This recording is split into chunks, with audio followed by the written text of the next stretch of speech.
thought I'd come here as it's the anniversary of the Battle of the Somme, but he actually survived the Somme incredibly. He died a year after at Passchendaele.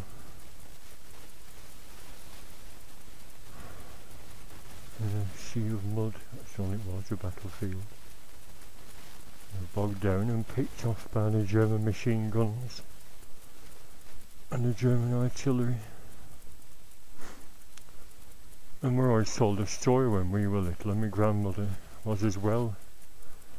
So yes, Mrs. Carr, your daddy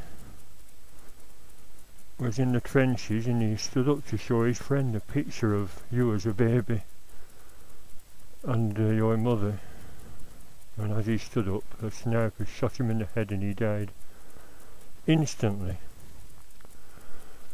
And we're told this story for years, and then my brother went to Belgium with his then girlfriend, and so we've got war records here. William Henry Woods, Lancashire Regiment, Passchendaele, here it is, died at the field hospital due to internal injuries, probably shrapnel tore his guts out. My brother said, well, we're always told the story about Snap. Oh yes, that's just a common story that the people told the mothers, wives, etc., to ease their concern about whether the husbands or sons suffered. It's just one of those stories that people were told by the MOD. I thought, Now, I don't know about you, but I feel really angry. I mean, I know the BBC are full of lefties, leftoids. Hates anything to do with British battles or British glory. But Tony Robinson went over there and he was almost in tears.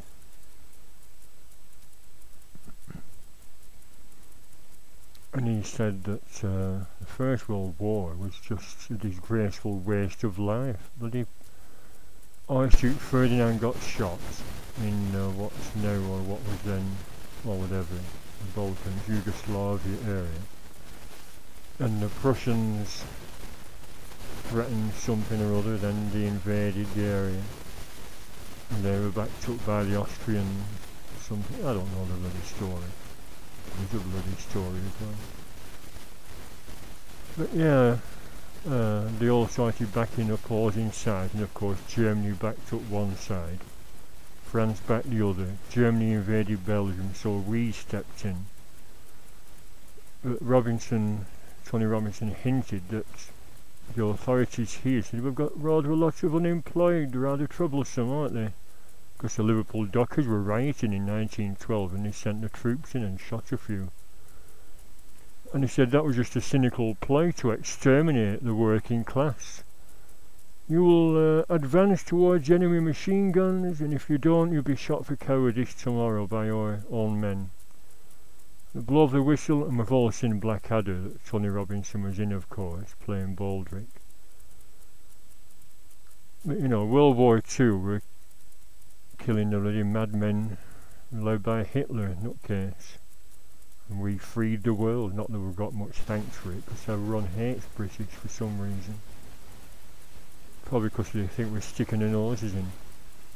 I mean, in the 1930s we kept trying to warn America about the advance of Hitler's power. And Kennedy's dad it was trying to start a war against us, and the British are just a bunch of warmongers. Let America declare war on them. We should declare war on Britain. Trying to get America to declare war on us, saying we're a nation of warmongers for criticising Hitler.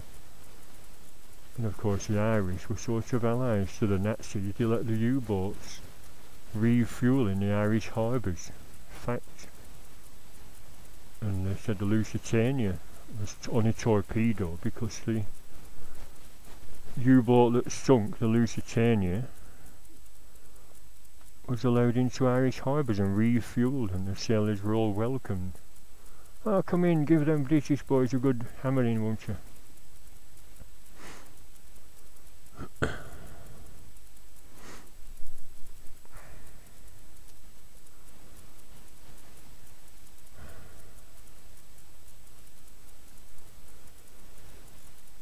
So that's it basically, terrible waste of life. It only ended when a few million people were dead. All them young lads from the mills. We thought it was an adventure that'd be all wee by Christmas, that's the old story, but of course it went on for 4 bloody years. I don't know.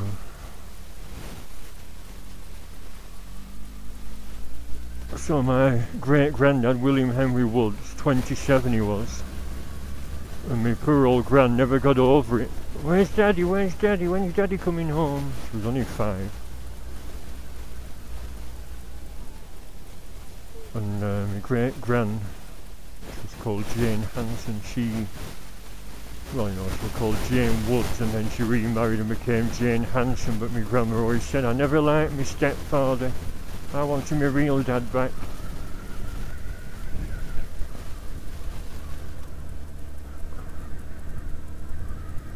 There is a website called Forces Records or something, and I clicked on it, put the details and the name in, and then it wanted a fee, of course, and I'm a bit wary of clicking on them in case I get ripped off, but I think I'll risk it.